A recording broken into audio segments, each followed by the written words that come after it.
Assalamualaikum, nama saya Muhammad Hilman Haziq bin Badul Hisham dari kumpulan 2 mendapat tajuk Impak Ekonomi Asas Kelestarian Nilai Manusiawi.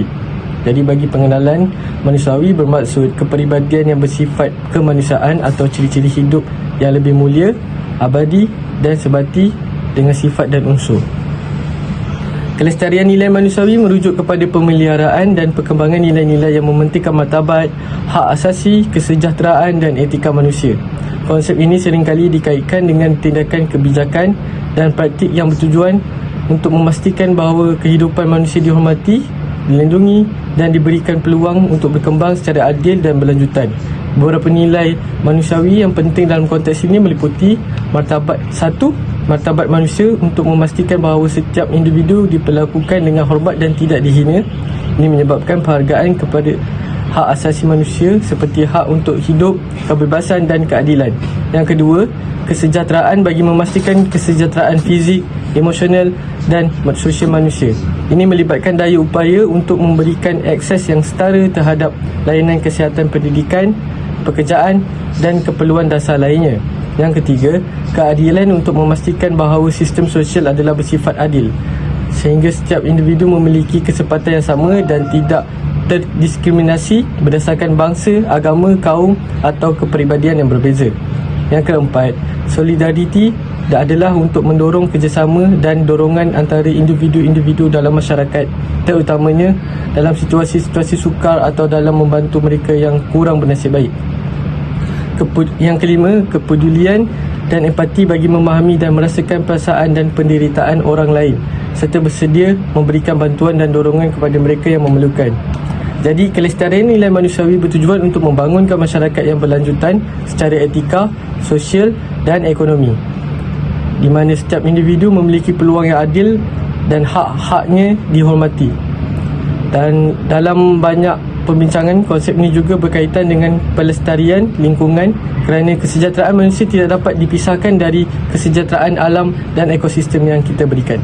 Impak ekonomi terhadap kelestarian nilai manusiawi adalah penting kerana menggariskan hubungan kompleks antara perkembangan ekonomi dan kesan terhadap nilai-nilai yang dianggap penting dalam masyarakat negara Malaysia. Perkara berikut akan memberi impak yang besar kepada sistem pentadbiran dan ekonomi asas yang dipakai di negara ini, kian mewujudkan ketidakseimbangan dalam pertumbuhan pendapatan.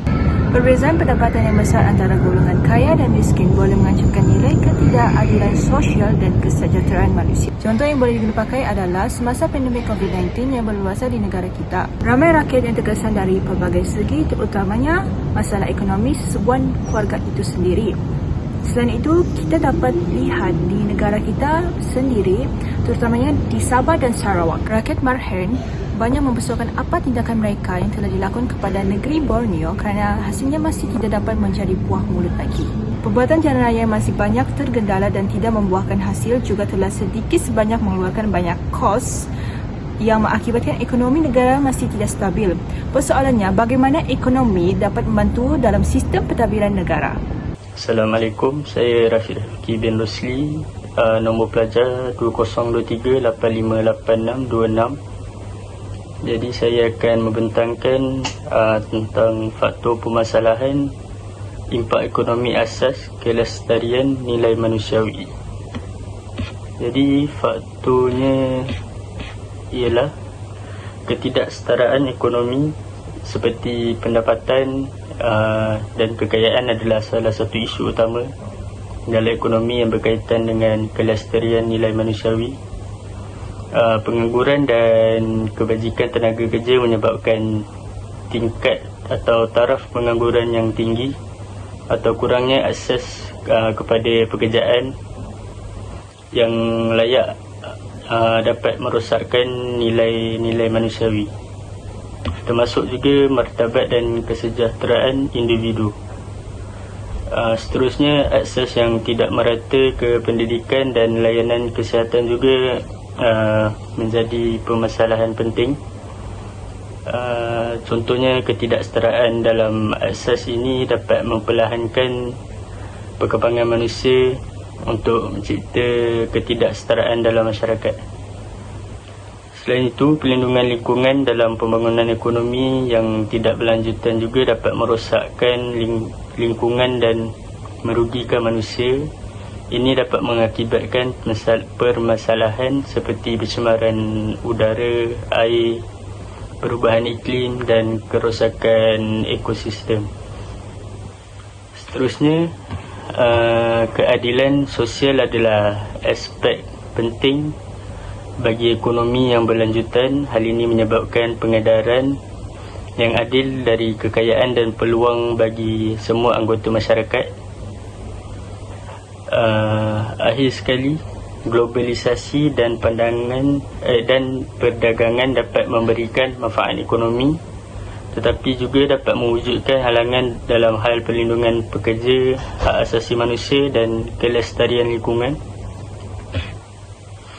Krisis ekonomi dan kewangan dapat mengancam keamanan ekonomi individu maupun masyarakat secara keseluruhan. Hal ini dapat mempengaruhi nilai-nilai manusiawi, nilai-nilai kelestarian manusiawi.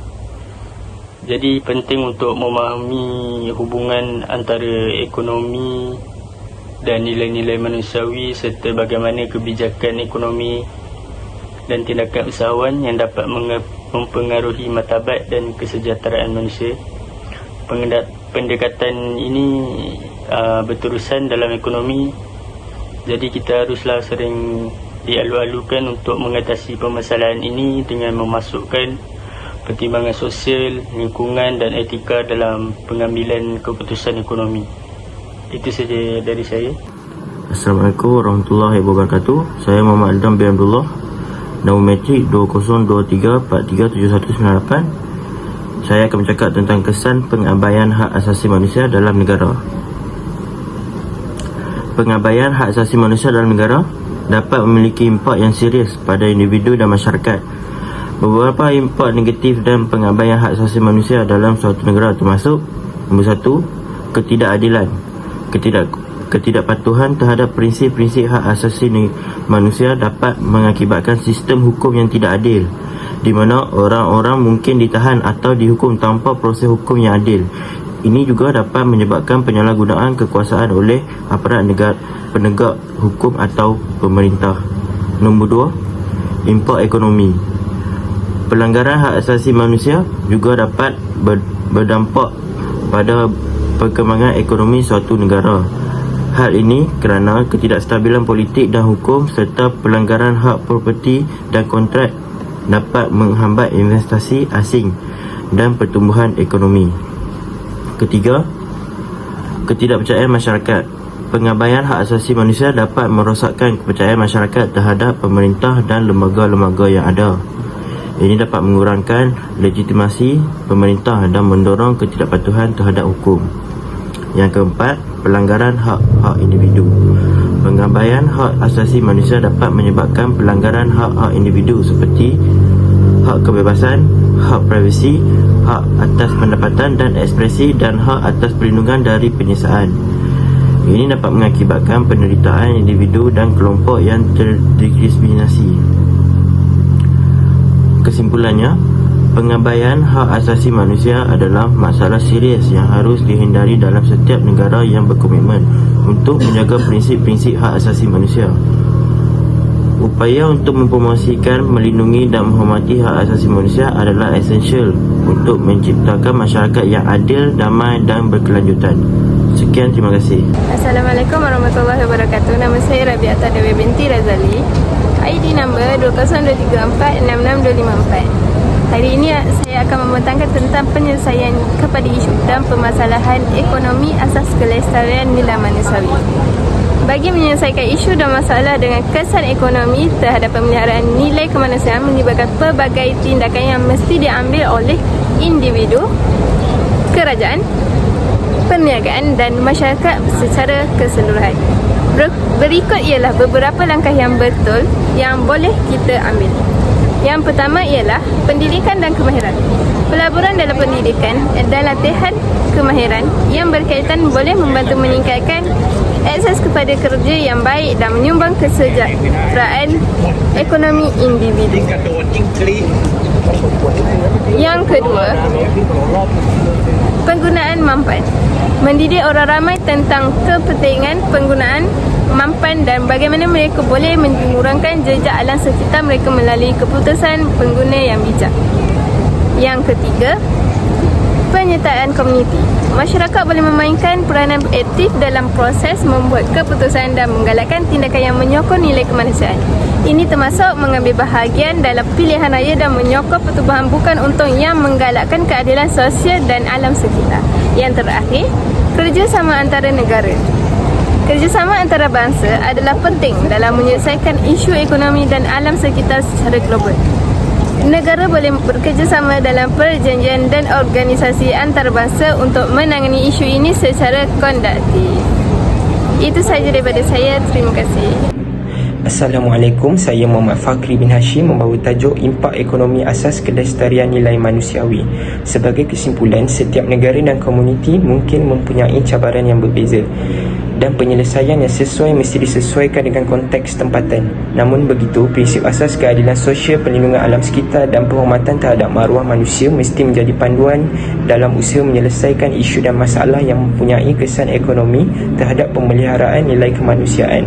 Pemerintah memainkan peranan yang besar dalam memastikan rakyat harmoni. Ekonomi untuk kebaikan bersama ialah pendekatan inovatif dan bernilai yang berusaha untuk mengubah cara kita memahami dan mengamalkan ekonomi. Ia memberi tumpuan kepada prinsip asas bahawa tujuan akhir ekonomi bukan semata-mata untuk memaksimumkan faedah individu, tetapi menyumbang kepada kesejahteraan kolektif dan menggalakkan nilai etika dan sosial. Matlamatnya adalah untuk membina ekonomi yang menjana kemakmuran dan kualiti hidup untuk semua anggota masyarakat di samping menghormati alam sekitar. Kesimpulannya, perpaduan dalam kalangan masyarakat merupakan titik utama untuk memajukan ekonomi negara. Jika tidak ada perpaduan, generasi sekarang dan akan datang mungkin menghadapi kesukaran untuk bekerja dan berkhidmat dalam pelbagai sektor. Kita tidak mahu tragedi buruk yang berlaku di masa lalu berulang kembali seperti krisis ekonomi dan kewangan pada tahun 1997. Sekian wabillahi taufiq wal hidayah. Assalamualaikum warahmatullahi wabarakatuh. Terima kasih.